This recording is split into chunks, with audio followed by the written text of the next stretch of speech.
Tegaskan tidak ada toleransi bagi pelaku korupsi. Menaker pun mendukung langkah KPK dalam melakukan penindakan kasus korupsi. Menaker juga meminta masyarakat untuk aktif melaporkan jika ada penyimpangan. Saya prihatin dan menyayangkan peristiwa dugaan tindak pidana korupsi yang saat ini sedang diproses oleh KPK. Saya menghormati proses hukum yang sedang dijalankan oleh KPK dan mendukung berbagai langkah KPK dalam melakukan penindakan pelaku korupsi.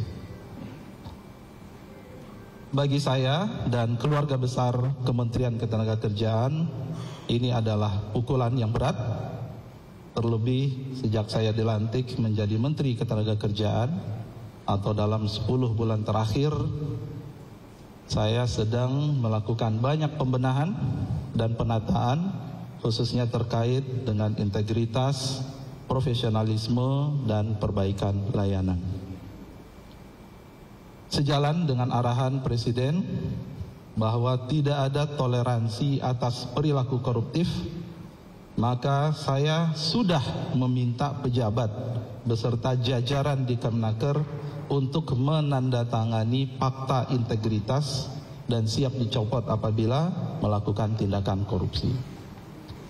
Khusus untuk sertifikasi K3, kami sudah melaksanakan fakta integritas bahkan dengan perusahaan jasa K3 atau PJK3 dengan total hampir 1.000 perusahaan jasa K3 di Indonesia. Dan ini baru selesai sebenarnya, dan untuk membuat komitmen supaya tidak ada praktik suap, pemerasan, dan atau gratifikasi. Kami juga meminta masyarakat untuk aktif melaporkan apabila masih ada praktek tersebut. Selain fakta integritas, saya juga telah merotasi pegawai yang sudah lebih 4 tahun pada posisinya, melakukan perbaikan proses layanan sehingga lebih transparan dan akuntabel, serta merevisi berbagai regulasi terkait pelayanan K3. Misalnya Permenaker nomor 33 tahun 2016, Permenaker nomor 5 tahun 2018, Permenaker 8 tahun 2020, dan Permenaker 4 tahun 1987 yang sudah selesai harmonisasi. Peristiwa ini harus dijadikan pembelajaran bersama, dan saya berharap ke depan tidak ada lagi insan di Kementerian Ketenagakerjaan yang terlibat praktik korupsi atau penyimpangan dalam bentuk apapun. Sekian, terima kasih. Pak, posisi Wamenaker sekarang ini gimana, Pak? Tunggu aja ya. Masih belum ada keputusan berarti dari Bapak ini bakal jadi... Tunggu aja informasi dari KPK. Pak Menteri, Pak, Satu. Pak Menteri, berarti layanan K3 untuk sertifikasi tetap berjalan kan, Pak? Tetap berjalan, ya. Tadi Pak Mensesnek sudah menyampaikan kalau misalnya akan ada peluang potensi untuk penggantian Wamenaker gitu. Itu tanggapannya seperti apa? Ya, kita...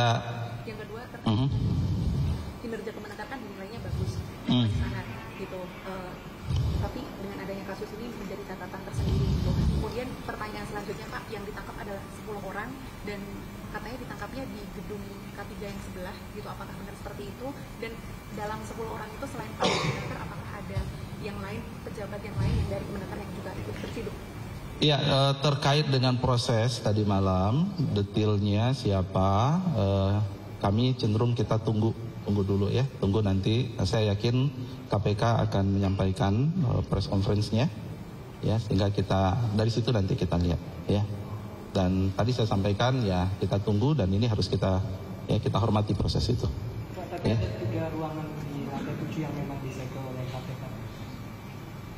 Ya, kita lihat aja nanti, ya. Artinya berarti masih ada proses penggalian informasi dan seterusnya barang bukti. Tentu sekali lagi kita hormati, ya.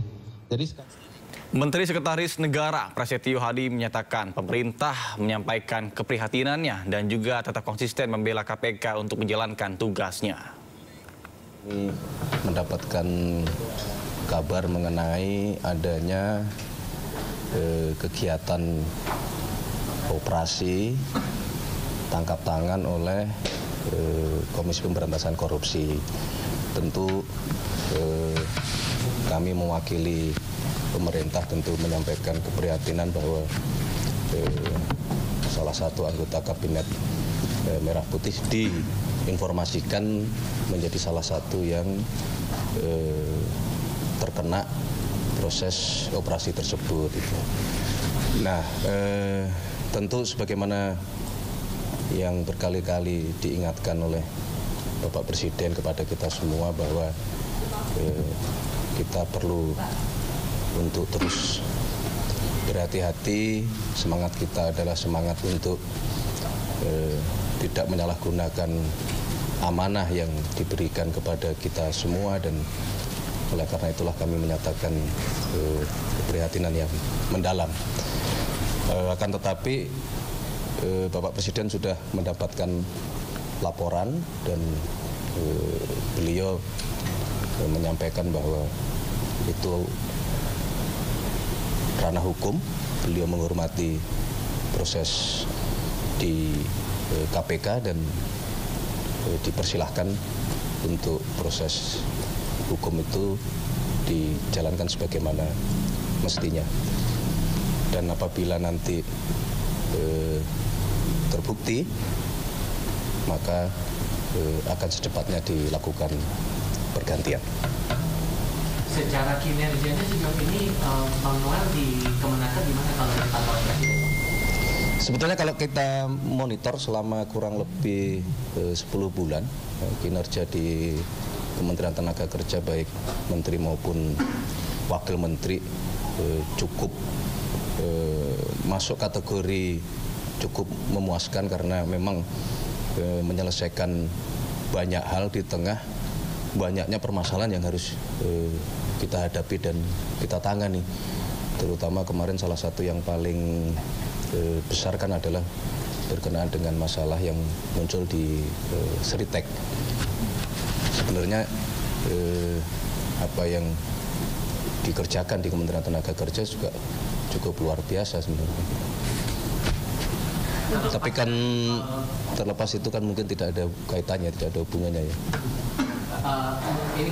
Berkali-kali sudah disampaikan oleh Bapak Presiden bahwa salah satu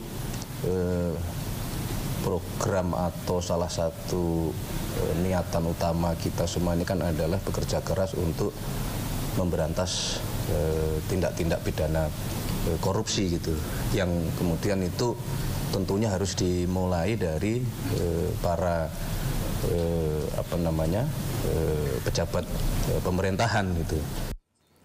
Ya, pemirsa, sudah lebih dari 1 kali 24 jam sejak dilakukan OTT terhadap Wakil Menteri Ketenagakerjaan Immanuel Ebenezer. Namun, KPK masih belum menetapkan status tersangka.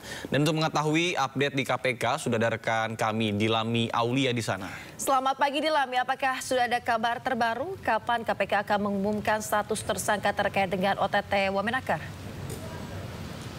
Ya, selamat pagi Yasmin, Nata, dan pemirsa. Untuk kapannya Wamenakar Immanuel Ebenezer atau Noel ini dinaikkan statusnya sebagai tersangka oleh Komisi Pemberantasan Korupsi, ini juga yang memang masih harus kami konfirmasi. Baru saja saya mengirimkan pesan singkat kepada jubir KPK Budi Prasetyo mengenai naiknya status dari Wamenakar Noel ini, namun memang belum direspon. Tapi kalau misalnya kita melirik kembali kepada peraturan KPK bahwa jika ada OTT, memang dari orang yang ditangkapnya ini memang harus 1 kali 24 jam dinaikkan statusnya atau diberikan kejelasan status apakah nantinya Noel ini akan menjadi tersangka.